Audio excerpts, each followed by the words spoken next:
Hello guys, welcome back to Mallu cricket world.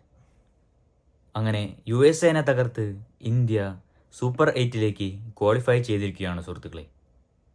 South ആഫ്രിക്കയ്ക്ക് ശേഷം ഇന്ത്യയാണ് രണ്ടാമത്തെ ടീം സൂപ്പർ 8ലേക്ക് ക്വാളിഫൈ ചെയ്യാൻ. കുറച്ച് ബുദ്ധിമുട്ടിനെങ്കിലും USA ബോളിംഗ് ശക്തിക്ക് മുന്നിൽ ഇന്ത്യ പിടിച്ചു നിൽക്കുകയായിരുന്നു. അതിൽ അർദ്ധ സെഞ്ചുറി നേടിയ സൂര്യകുമാർ യാദവിൻ്റെ പെർഫോമൻസ് ഏറ്റവും ഇമ്പോർട്ടൻ്റ് ആയിരുന്നു.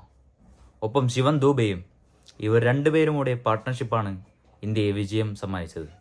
അപ്പോൾ ഗൈസ്, നമുക്ക് മാച്ചിൻ്റെ ഡീറ്റെയിൽസ് പരിശോധിക്കുകയാണെങ്കിൽ യുണൈറ്റഡ് സ്റ്റേറ്റ്സ് ആണ് ആദ്യം ബാറ്റ് ചെയ്തത്. അവർ ഷാഹിൻ ജാഗിർ ഡക്കിന് മടങ്ങിയെങ്കിലും സ്റ്റീവൻ ടൈലർ 24 റൺസാണ് എടുത്തത് 30 ബോളിൽ നിന്ന്. ആൻഡ്രിയോ ഗൂസ് അവരുടെ വിക്കറ്റ് കീപ്പർ 2 റണ്ണാണ് എടുത്തത്. ആരോൺ ജോൺസ് അവരുടെ തിളങ്ങി നിൽക്കുന്ന പ്ലെയർ 11 റൺസും. നിതീഷ് കുമാറിൻ്റെ ഇന്നിങ്സ് പറയാതിരിക്കാൻ വയ്യ. അദ്ദേഹം നന്നായി കളിച്ചു. 27 റൺസാണ് 23 ബോളിൽ അദ്ദേഹം എടുത്തത്. കോറി ആൻഡർസൺ 12 ബോളിൽ നിന്ന് 15 റൺ. ഹർമീത് സിംഗ് 10 ബോളിൽ നിന്ന് 10 റൺസ്. അടുത്ത് ജസ്പ്രീത് സിംഗ് 7 ബോളിൽ നിന്ന് 2 റൺ. അങ്ങനെ 110 റണ്ണാണ് ഇന്ത്യക്ക് മേൽ ടോട്ടൽ അവർ നേടിയത്. അപ്പോൾ ഗൈസ്, ഇന്ത്യയുടെ ബോളിങ്ങിനെ പറ്റി പറയുകയാണെങ്കിൽ ഹർഷദീപ് സിംഗിൻ്റെ ഒരു ബെസ്റ്റ് പെർഫോമൻസ് ആയിരുന്നു. അദ്ദേഹം 4 ഓവറിൽ 4 വിക്കറ്റുകൾ നേടി വെറും 9 റൺസ് മാത്രമാണ് അദ്ദേഹം വിട്ടു നൽകിയത്.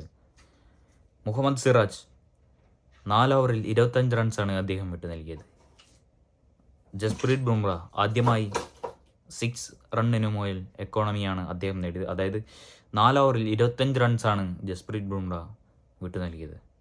ഹാർദിക് പാണ്ഡ്യ 4 ഓവറിൽ 14 റൺസാണ് അദ്ദേഹം വിട്ടു നൽകിയത്.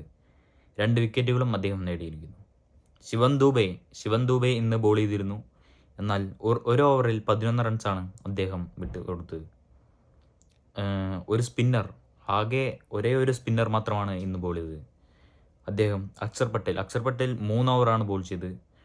25 റണ്ണാണ് അക്ഷർ പട്ടേൽ വിട്ടു നൽകിയത്, 1 വിക്കറ്റ് എടുത്തിട്ട്. എന്നാൽ മറുപടി ബാറ്റിങ്ങിന് ഇറങ്ങിയ ഇന്ത്യ ആദ്യമൊന്ന് പതറിയെങ്കിലും, കാരണം വിരാട് കോഹ്ലി ഡക്കിന് പുറത്താവുകയായിരുന്നു.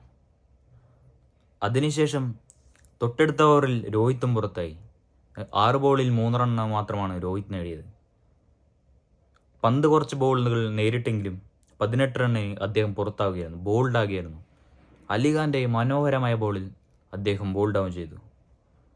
അടുത്തതായി ഇറങ്ങിയത് സൂര്യകുമാർ യാദവാണ്. സൂര്യകുമാർ യാദവ് 50 റൺസോടെ നോട്ട് ഔട്ട് നിന്നുകൊണ്ട് ഇന്ത്യയെ വിജയത്തിലേക്ക് അടുപ്പിക്കുകയായിരുന്നു. ഒപ്പം ശിവൻ ദൂബെയുടെ ഇവർ രണ്ടുപേരുടെയും പാർട്ട്ണർഷിപ്പ് കാരണം ഇന്ത്യ ജയിച്ചിരിക്കുകയാണ് സുഹൃത്തുക്കളെ. അപ്പോൾ സൂര്യകുമാർ മിസ്റ്റർ 360യുടെ ഒരു തിരിച്ചുവരവാണ് നമ്മൾ ഈ മത്സരത്തിൽ കണ്ടത്. വരും മത്സരങ്ങളിലും അദ്ദേഹം മിന്നും പെർഫോമൻസ് കാഴ്ചവെക്കുമെന്ന് നമുക്ക് പ്രതീക്ഷിക്കാം. ഒപ്പം നമ്മുടെ സഞ്ജുവിനും ചാൻസ് ലഭിക്കുമെന്ന് നമുക്ക് പ്രതീക്ഷിക്കാം സുഹൃത്തുക്കളെ.